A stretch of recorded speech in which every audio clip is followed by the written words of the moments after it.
नागपुरात आज आंदोलनाचा दिवस ठरलेला आहे, कारण अनेक संघटनांनी विधिमंडळावर मोर्चा काढला।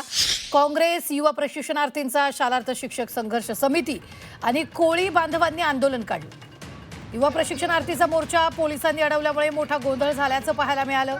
आंदोलक आणि पोलिसांमध्ये झटापटही झाली। तर तुकाराम मुंढेंच्या समर्थनार्थ काँग्रेस आक्रमक झाली होती।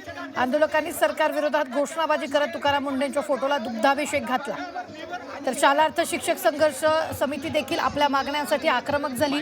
यावेळी आंदोलन दरम्यान महिलेला भोवळ आली, तिला तातडीने उपचारासाठी रुग्णालयात हलवण्यात आलं।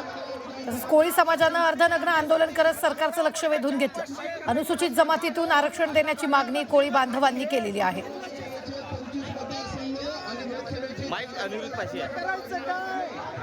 तर यावेळी युवा प्रशिक्षणार्थींशी बातचीत केली आमचे प्रतिनिधी अमर काणे यांनी। मुख्यमंत्री युवा प्रशिक्षणार्थी आंदोलक जे आहेत ते नागपुरातील यशवंत स्टेडियम येथे बसले होते आणि त्यानंतर आता थोड्या वेळापूर्वी ते प्रचंड असे आक्रमक झाले। काय नेमक्या तुमच्या मागण्या आहे, काय सांगाल?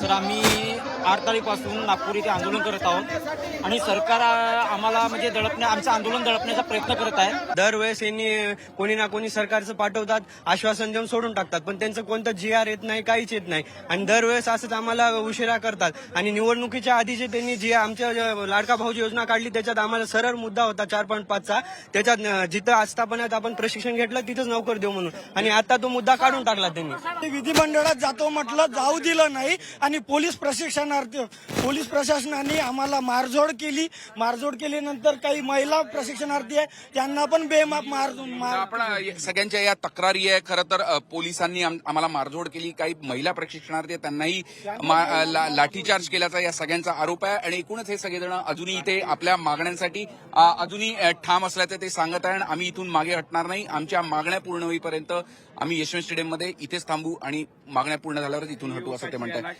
झी मीडियासाठी व्हिडिओ रत्नश्री सातपुतेसह अमर काणे।